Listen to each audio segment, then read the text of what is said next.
सोने के बाद आत्मा कहाँ जाती है। नमस्कार दोस्तों, आप सभी का हमारे YouTube चैनल जीवन ज्ञान संगम पर स्वागत है। आज हम आपको बताएंगे कि सोने के बाद आत्मा कहाँ जाती है। दोस्तों, जैसा कि आप सभी को मालूम है कि जब हम सब गहरी नींद में होते हैं तो हम सब स्वप्न देखते हैं और स्वप्न में कुछ भी देख सकते हैं। कहीं के भी दृश्य हमें स्वप्न में दिखाई देते हैं। कभी कभी तो बड़े भयानक स्वप्न हम सबको दिखाई देते हैं। कभी शुभ तो कभी अशुभ स्वप्न हमें दिखते हैं। ऐसे में हमारे दिमाग में कभी न कभी यह सवाल जरूर आता है कि आखिर सोने के बाद आत्मा कहाँ जाती है। सोने के बाद आत्मा कहाँ जाती है।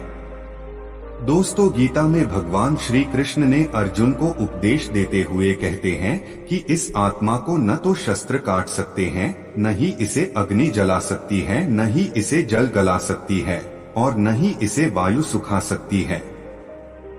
हमारी यह आत्मा उस परब्रह्म परमात्मा का ही एक अंश है जो कि अजर, अमर, अविनाशी है। इसका कभी भी अंत नहीं हो सकता है।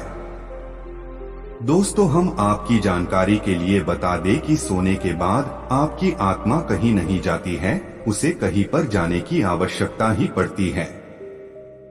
लेकिन हमारा मन गति करता है, इसी मन की गति को ही हम आत्मा की गति समझते हैं। सोने का मतलब आपका चेतन मन सो गया है। चेतन मन जो कि हमारे शरीर का ही एक भाग होता है। चेतन मन वह है जिसे हम जानते हैं तथा इसी के आधार पर हम अपने सारे काम करते हैं। यह हमारे मन की जागृत अवस्था होती है। हमारे मन में जितने भी अच्छे बुरे विचार आते हैं वो सब चेतन मन की ही देन है। अंदर का मन कभी नहीं सोता क्योंकि उसे इसकी कभी भी आवश्यकता ही नहीं होती है। चेतन मन जब सो जाता है तो हम बाहर की वस्तुओं को देखना और सुनना दोनों बंद कर देते हैं। आत्मा कुछ नहीं करती क्योंकि वह एक अभौतिक सत्ता है तथा उसके अंदर कोई राग नहीं होता है। जब हम निर्गुण की बात करते हैं तो वह आत्मा ही होती है। जब हम सो जाते हैं तो हमारा अचेतन मन आत्मा के साथ मिलकर क्रियाशील हो जाता है। उसके बाद हम स्वप्न देखने लगते हैं। इसी वजह से हमें लगता है कि सोने के बाद हमारी यह आत्मा कहीं जाती है। दोस्तों, अचेतन मन चेतन मन से बहुत ज्यादा शक्तिशाली होता है तथा वह चेतन मन से अधिक काम कर सकता है तथा वह भूत और भविष्य दोनों को देख सकता है। मृत्यु के पश्चात आत्मा चेतन मन के साथ नहीं जाता है बल्कि अचेतन मन जाता है। शरीर के साथ ही चेतन मन नष्ट हो जाता है परंतु अचेतन मन आत्मा के साथ जुड़ा होता है, जिसे हम कर्म का ढांचा कह सकते हैं। अचेतन मन एक सूचनाओं के ढेर जैसा होता है और सोने के बाद आत्मा अचेतन मन से जुड़ जाती है। इसीलिए सोने को दूसरी मृत्यु का भी नाम दिया गया है, क्योंकि जब कोई मनुष्य गहरी नींद में होता है तो उसे बिल्कुल भी होश नहीं होता है। सोने के बाद आपका अचेतन मन आपकी आत्मा के साथ मिलकर भविष्य में चला जाता है तथा वह भविष्य को भी देख सकता है। जब हमारा अचेतन मन भविष्य के अंदर जा चुका होता है तब स्वप्न के माध्यम से हमें भविष्य की कुछ झलक दिखाई देती है।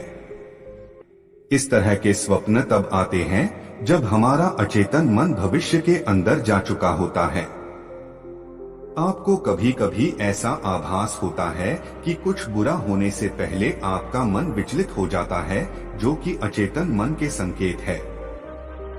हमारा अचेतन मन भविष्य के बारे में कैसे जान लेता है, इसके बारे में कुछ कहना बड़ा कठिन है तथा इसका आधार क्या है यह भी कहना कठिन है। लेकिन ऐसा माना जाता है कि जो भौतिक जगत के अंदर घटित होता है वह उससे पहले सूक्ष्म जगत के अंदर घटित हो चुका होता है।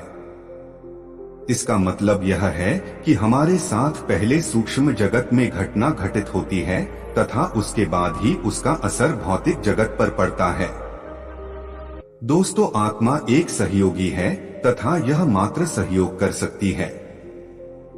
इसके कारण यह संभव है कि सोने के बाद दूसरी संभावना यह है कि आपका अचेतन मन भूतकाल को देख सकता है।